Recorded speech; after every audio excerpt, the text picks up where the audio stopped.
तो मैच में क्या होता है कि कभी कभी कम बॉल रहता है और हमें ज़्यादा रन बनाना होता है।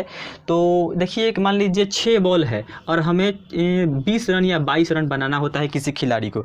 ठीक, तो खिलाड़ी क्या करता है कि वो हर एक गेंदा को हिट करता है, हर एक गेंदा को हिट करता है ताकि वो 22 नंबर तक ही बनाते हैं। और टाइम टेबल बना भी लेते हैं तो उनसे फॉलो नहीं होता है, वो कल पर टाल देते हैं, कल कर लूँगा, परसों कर लूँगा, तरसों कर लूँगा, और इसी तरह वो एक दिन पिछड़ जाते हैं। यानी कि जो एकदम नूब स्टूडेंट है उन श्रेणी में आने लगते हैं। वो अच्छे थे, वो टालने की वजह से पिछड़ गए हैं। तो टाइम टेबल बना लिए हैं तो उसको फॉलो कीजिए। जितना घंटा का बनाए हैं, 8 घंटा का बनाए हैं, 8 घंटा आपको फॉलो करना होगा, 8 घंटा आपको मेहनत करना होगा बोर्ड परीक्षा में। गुड मॉर्निंग स्टूडेंट, तो कैसे हैं आप सभी लोग? मुझे आशा है कि आप बहुत बढ़िया होंगे और अपने बोर्ड परीक्षा की तैयारी बहुत बेहतरीन तरीक़ा से और लगन के साथ कर रहे होंगे।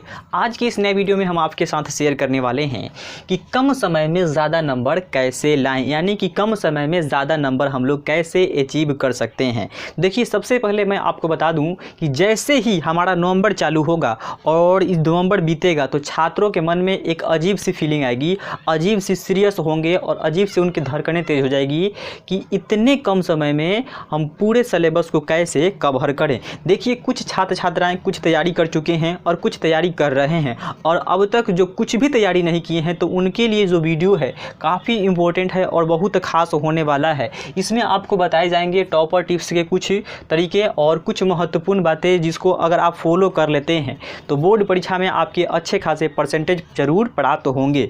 तो चलिए इसी के साथ मैं वीडियो को प्रारंभ करता हूं। आप लोग वीडियो को शुरू से लेकर अंत तक देखने का प्रयास जरूर कीजिएगा। तो सबसे पहले मैं आपको बता दूं कि देखिए क्या होता है कि हमारे पास अभी कम समय है, यानी कि 90 दिन बचा रहता है नवंबर से।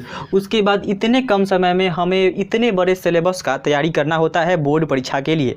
तो इतना में क्या होता है कि अधिकतर छात्र छात्राएं डर कर छोड़ देते हैं कि अब हमसे नहीं होगा। तो आपको हार नहीं मानना है, आपको तैयारी करना है। आप यहाँ से भी अच्छे खासे नंबर प्राप्त कर सकते हैं। आप यदि सही रणनीति आप अपना लेते हैं आज से ही, तो आज से ही आप वो कर सकते हैं जो स्टूडेंट कुछ महीना पहले से तैयारी करके नहीं कर सकेंगे। देखिए क्या होता है कि कुछ स्टूडेंट का मार्क्स जो कि है कम समय में पढ़ के ज़्यादा आ जाता है, और कुछ स्टूडेंट शुरू से तैयारी करते हैं फिर भी उनका मार्क्स कम आता है। इसका कारण क्या है कि जो स्टूडेंट जो कम समय में ज़्यादा जानकारी लेता है तो उसके ज़्यादा मार्क्स आ जाते हैं। जो शुरू से पढ़ते आ रहा है थोड़ा थोड़ा उनके भी अच्छे मार्क्स आते हैं। लेकिन ऐसा कहीं कम मात्रा में देखा गया है कि कुछ स्टूडेंट होते हैं जो कम समय में ज़्यादा मार्क्स लेकर आ जाते हैं और पूरे साल जो पढ़ाई किया है उसका मार्क्स कम आ जाता है। तो वो सही रणनीति नहीं, इसके कारण उनका मार्क्स जो है अच्छी तरह से नहीं आता है। तो हमको वो सब फॉलो नहीं करना है, हमको ये सभी बातें फॉलो करना है। देखिए, आप 3 महीना में पूरा सिलेबस को ख़त्म कर सकते हैं लेकिन याद नहीं कर सकते हैं। इसीलिए हमको याद भी करना है और सिलेबस जितना होगा उतना हम लोग शॉर्ट्स में तैयारी कर लेंगे। तो सबसे पहले आपको लेके चलते हैं कुछ महत्वपूर्ण बातें की ओर। महत्वपूर्ण बात क्या है कि सबसे पहले देखिए, सभी स्टूडेंट होते हैं जो तैयारी नहीं किए होते हैं वो डर जाते हैं कि हमारे पास अभी 3 महीना बचा हुआ है और 3 महीना में हम बोर्ड परीक्षा की तैयारी कैसे करेंगे और अच्छे खासे परसेंटेज यानी कि फर्स्ट डिवीजन कैसे लाएंगे, ये सोचते हैं बार बार। तो आपको ये नहीं सोचना है और डरना भी बिल्कुल भी नहीं है कि हमसे अब बोर्ड परीक्षा पास नहीं कर पाऊंगा और हमसे अब बोर्ड परीक्षा में अच्छे खासे नंबर नहीं आएगा। देखिए, सब कुछ होगा यदि आपके मन में लगन है, इच्छा है करने की, तो सब कुछ आप कर सकते हैं। उसके बाद इसमें है कि दूसरों से अपना का तुलना ना करें, क्योंकि वो दूसरों ने जो की है बहुत दिन से तैयारी कर रहा है, आप अभी से तैयारी करने चले हैं तो उससे तुलना कीजिएगा तो आप डीमोटिवेट होइएगा और पढ़ाई करने का आपको बिल्कुल भी मन नहीं करेगा। तो आपको दूसरे से तुलना नहीं करना है कि उसने कितना पढ़ लिया, मैंने अब तक कुछ भी नहीं पढ़ा हूँ। ठीक है, तो दूसरों से तुलना आपको बिल्कुल भी नहीं करना है। उसके बाद है नेगेटिव लोगों से दूर रहना होगा जो आपको डीमोटिवेट करते हैं। तू तो अब फेल हो रहा है, तो फेल आप नहीं होने वाले हो। यदि आप अभी से भी सही मार्गदर्शन के साथ पढ़ाई करने बैठते हो आज से ही, तो जरूर आपके बोर्ड परीक्षा में उनसे ज़्यादा नंबर आएंगे जो आपको डिमोटिवेट कर रहे थे, उनको लाकर दिखाना होगा आपको। देखिए, नेगेटिव लोग क्या होते हैं, वो बोलते हैं कि तुमसे तो ये नहीं होगा, ये नहीं होगा, वो नहीं होगा। तो बस उसके बातों को सुनो और इस कान को सुनकर निकाल दो। ठीक, तो नेगेटिव लोगों से दूर रहना होगा। उसके बाद है क्या पढ़े हैं उस पर ध्यान देना है और क्या नहीं पढ़े हैं उस पर ध्यान नहीं देना है, बिल्कुल भी नहीं देना है कि अभी मैंने इतना सारा पढ़ाई नहीं किया है। जो आप पढ़ाई किए हैं उसमें से अगर आपके बोर्ड परीक्षा में सवाल आते हैं तो उसमें से सवाल नहीं छूटना चाहिए, इस हिसाब से आपको पढ़ाई करना होगा। उसके बाद है कल पर कभी भी आपने पढ़ाई को ना टाले, मैं कल कर लूँगा, परसों कर लूँगा, अभी इतने दिन बचे हुए हैं, इतने दिन बचे हुए हैं, 1 महीना रहेगा तो मैं पढ़ाई करूँगा और 1 महीना पढ़ाई करके मैं बोर्ड परीक्षा में अच्छे खासे नंबर प्राप्त करके आ जाऊँगा। तो ये कभी नहीं होने वाला है, आपको अभी से ही जाग जाना है। आप अगर अभी से जाग जाते हैं तो बोर्ड परीक्षा में आपके अच्छे खासे मार्क्स आएंगे।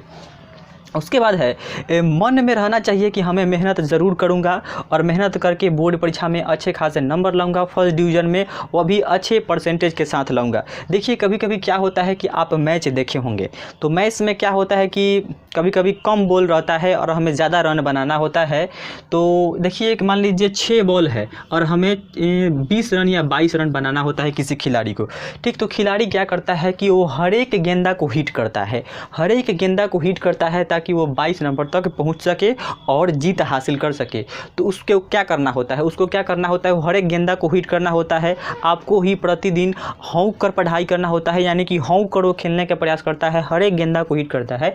ठीक उसी प्रकार आपको प्रत्येक दिन अच्छे से 8 या 9 घंटा एकदम डेली रूटीन के साथ पढ़ाई करना होगा, वो भी टाइम टेबल के साथ। तो चलिए देखते हैं इस तालिका में कौन कौन से बातें बताई गई है। यदि आप इसको फॉलो करते हैं तो ज़रूर आपके बोर्ड परीक्षा में अच्छे खासे नंबर प्राप्त होंगे। पहला बात है इसमें है कि टाइम टेबल बनाकर हमको पढ़ाई करना चाहिए। देखिए अधिकतर स्टूडेंट जो होते हैं वो टाइम टेबल नहीं बनाते हैं, और टाइम टेबल बना भी लेते हैं तो उनसे फॉलो नहीं होता है, वो कल पर टाल देते हैं, कल कर लूँगा, परसों कर लूँगा, तरसों कर लूँगा, और इसी तरह वो एक दिन पिछड़ जाते हैं।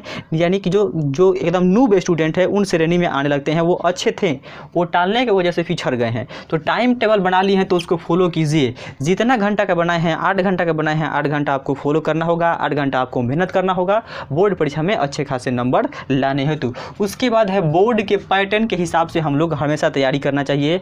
जो भी बोर्ड का पैटर्न है, जो कितना नंबर का पूछ रहा है, किस हिसाब से प्रश्न पूछ रहा है और कौन कौन से चैप्टर से अधिक प्रश्न आ रहे हैं, इस पर ध्यान देना होगा। सबसे महत्वपूर्ण बात है कि बोर्ड के पैटर्न के हिसाब से हमें तैयारी करना चाहिए, चाहे वो 21 का हो या 22 का हो। हम लोग देख लेंगे किस हिसाब से पूछा गया है, 20 में किस हिसाब से पूछा है, 19 में किस हिसाब से पूछा है और 20 में किस हिसाब से पूछा है, उसी हिसाब से हम लोग तैयारी करते हैं। उसके बाद है कि एनसीईआरटी से शॉर्ट्स नोट्स बना लीजिए। आपके पास समय कम है और कम समय में ज़्यादा नंबर चाहिए, तो एनसीईआरटी से आपको शॉर्ट्स नोट्स बना लेना चाहिए।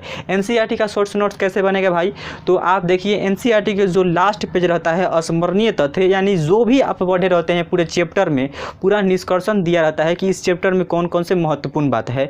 तो यदि वो 2 पेज का रहता है या कभी कभी 1 पेज का रहता है, प्राइवेट बुक से ले सकते हैं, और एनसीईआरटी बुक तो आपका बेटर बुक है, तो उसको आपको लेकर शॉर्ट्स नोट्स बना लेना है और उसी को बार बार अध्ययन करना है। ज़्यादा हमें पीएचडी करने की ज़रूरत नहीं है, क्योंकि हमारे पास अभी समय कम है और हमें कम समय में ज़्यादा नंबर चाहिए। शॉर्ट्स नोट्स बन गया। उसके बाद क्वेश्चन बैंक, जिस स्टूडेंट के पास क्वेश्चन बैंक नहीं है वो क्वेश्चन बैंक आवश्यक ले सकते हैं। यदि आप क्वेश्चन बैंक को पूरा अच्छी तरह से पढ़ लेते हैं तो क्वेश्चन बैंक में इतना पावर है कि वो फर्स्ट डिवीजन तक आपको पहुंचा देगा। 10 साल 11 साल का क्वेश्चन है, यानी कहाँ से पूछेगा, यदि आप उसको अच्छा तरह से पढ़ लेते हैं तो एकदम फर्स्ट डिवीजन आपका तय है। उसके बाद है इसमें कि पहले हम लोग शॉर्ट्स नोट्स का रिवीजन करेंगे। जो भी आप एनसीईआरटी से शॉर्ट्स नोट बनाइएगा उसका आप लोग रिवीजन कर लीजिएगा। रिवीजन जब हो जाएगा तो चलिएगा अब जो क्वेश्चन बैंक से आप VBI प्रश्न सेलेक्ट किए होंगे उसका फर्स्ट टारगेट रखिए कि फर्स्ट टारगेट में हम ऑब्जेक्टिव करेंगे किसी सब्जेक्ट का, और दूसरा टारगेट रखिए, दूसरा टारगेट में हम सब्जेक्टिव करेंगे किसी सोशल साइंस का हो गया या साइंस हो गया या मैथमेटिक्स हो गया। उसके बाद है कि सब विषय पर बराबर टाइम देना होगा। क्या होता है कि कोई स्टूडेंट होता है कि वो जिसको अधिक अच्छा यानी अधिक पसंद आने वाला विषय होता है तो उसको बहुत अच्छी तरीक़ा से पढ़ता है। जैसे कि हो गया सोशल साइंस। सोशल साइंस सभी स्टूडेंट नज़रअंदाज कर देते हैं कि इसमें 5 बुकें हैं और बहुत मेहनत करना होता है हमें 80 नंबर के लिए, ठीक है, तो इसको छोड़ देते हैं। इसी कारण से उनका रिजल्ट जो है बेहतर नहीं आता है। इसीलिए मैं सभी स्टूडेंट से निवेदन करता हूँ कि सभी स्टूडेंट अब जितने भी आपके 6 सिलेबस हैं, 6 सब्जेक्ट हैं, 6 सब्जेक्ट को बारी बारी से बराबर समय देने का प्रयास करना है। जो अच्छा है उसको थोड़ा कम समय देंगे, क्योंकि जो आपका सब्जेक्ट अच्छा है उसमें आप अच्छा करेंगे, लेकिन जो कमज़ोर है उसको आप नहीं करते हैं तो वही आपको डुबा देगा।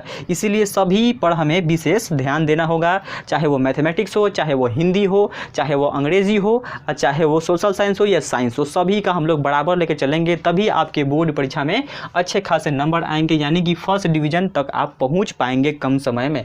तो मैं आशा करता हूं आपको वीडियो बहुत पसंद आया होगा। अगर वीडियो पसंद आया है तो वीडियो को like and share and subscribe करना नहीं भूलिएगा और इसका स्क्रीनशॉट ले लीजिए।